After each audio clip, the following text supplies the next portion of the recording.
कहा कि पराए घर जा रही हो, अच्छे विचारों से रहना, समयानुसार शुद्ध भोजन बनाए के सबको खिलाए बेटा, पीछे आप खाना।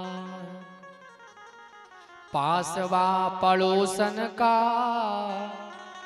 और रखना सदैव ध्यान, सतत धर्म मन में और मन को लगाना है। पराए घर जाना है, तनिक अच्छे विचारों से रहियो। सबसे पहले उठना, स्नान करना, भोजन बनाना, पहले सबको खिलाना, फिर पीछे आप खाना। ये ज्ञान माँ बाप को बेटियों को देना चाहिए कि पराए घर जाना है, तनिक विचार करके रहियो। जब सब पालें उसके बाद ही आप पाइएगा।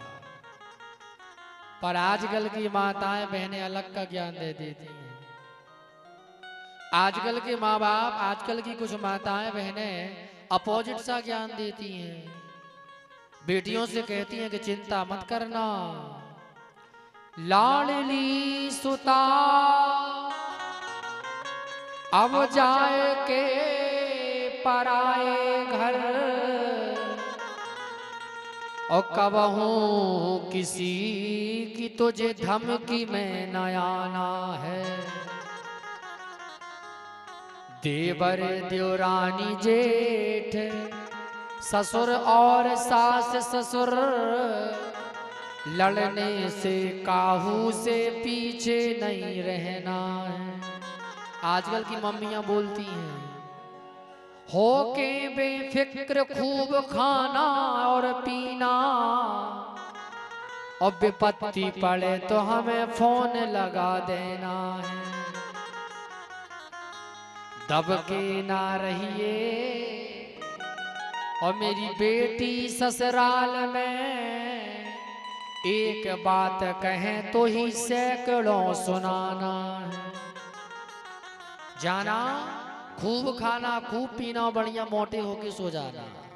और देवर देवरानी जेठ ससुर और सास ससुर, इनसे लड़ने में पीछे नहीं रहना है, बिल्कुल जोरदार। हाँ, विपत्ति पड़े तो हमें फोन लगा देना, तनिक समस्याएं आए तो ना बताइयो, हम देख लेंगे।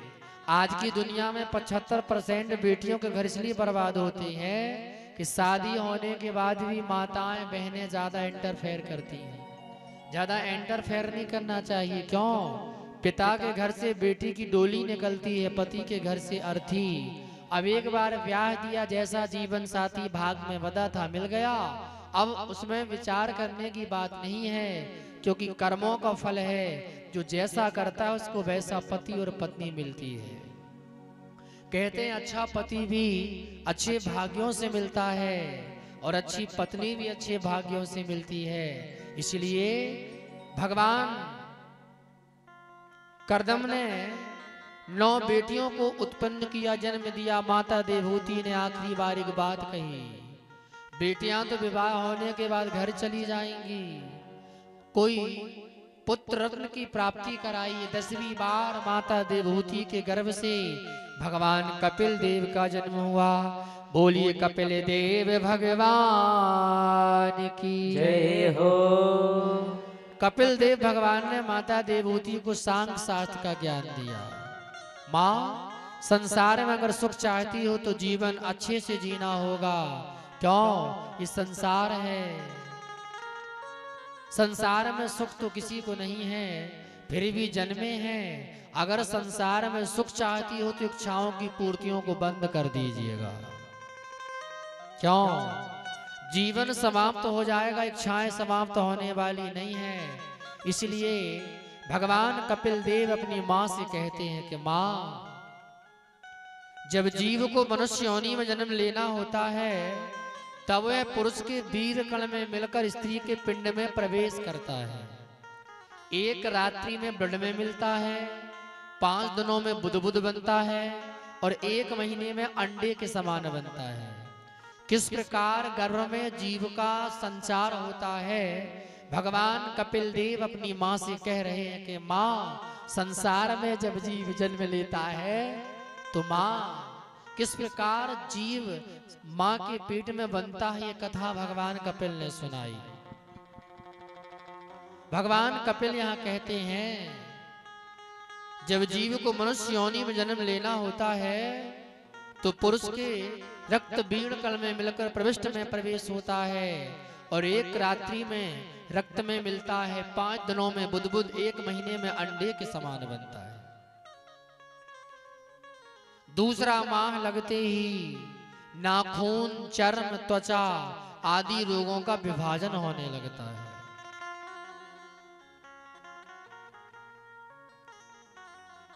तीसरे माह लगते ही स्त्री और पुरुष के अन्य छिद्र प्रकट हो जाते हैं। तीसरे माह में पता चल जाता है कि गर्भ में बालक है या बालिका है। ये बात साइंस को आज पता चली है ना, पर ये सदियों से भागवत में लिखा है कि तीसरा महीना पूर्ण होते ही स्त्री और पुरुष के अन्य छिद्र प्रकट हो जाते हैं। चौथा महीना लगते ही वह जीव कान की तरह कुंडलाकार मुड़ जाता है और माता की दाईं कोख में जहां माता का बिष्टा मलमूत्र भरा रहता है वहां वह जीव उल्टा लटकने लगता है। जैसे कान है ना, कान की तरह कुंडलाकार। 5वें महीने में मां को बहुत जोरों से भूख लगती है, इसलिए उस समय स्त्री को सुंदर सुंदर भोजन पाने चाहिए।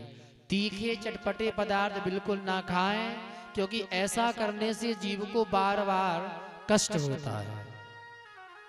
कई बहनें कहती हैं लात मारता है, लात नहीं मारता। जब आप नमक ज्यादा खाएं, दही ज्यादा खाएं, मही ज्यादा खाएं, अर्थात खट्टा पदार्थ, तीखा पदार्थ, तो उस जीव को बहुत पीड़ा होने लगती है और वह जीव लात नहीं मारता, उसे कष्ट होता है, वो बार बार तड़फता है कि कितना वेदनी हो रही है, कितना कष्ट हो रहा है। इसलिए गर्भ अवस्था में सुंदर व्यंजनों को पाना चाहिए। भगवान कपिल कहते हैं मां, 6ठा महीना लगते ही वह जीव कुंडलाकार मुड़ता है, भगवान से प्रार्थना करता है। 7वें महीने में उसको अपने कर्म याद आ जाते हैं।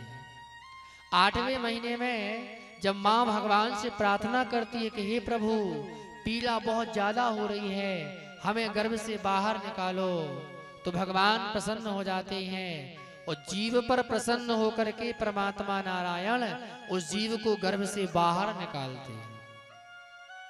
भगवान कपिल कहते हैं मां, भगवान ने जीव को संसार से बाहर निकाल तो दिया, पर जन्म लेने के बाद वही जीव संसार में इतना फंसा कि भगवान को ही भूल गया, है ना।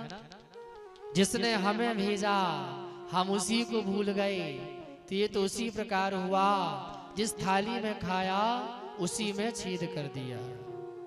इसलिए भैया छेद ना करें, इस बात को आप ध्यान रखिएगा कि जिस पत्तल में खाया है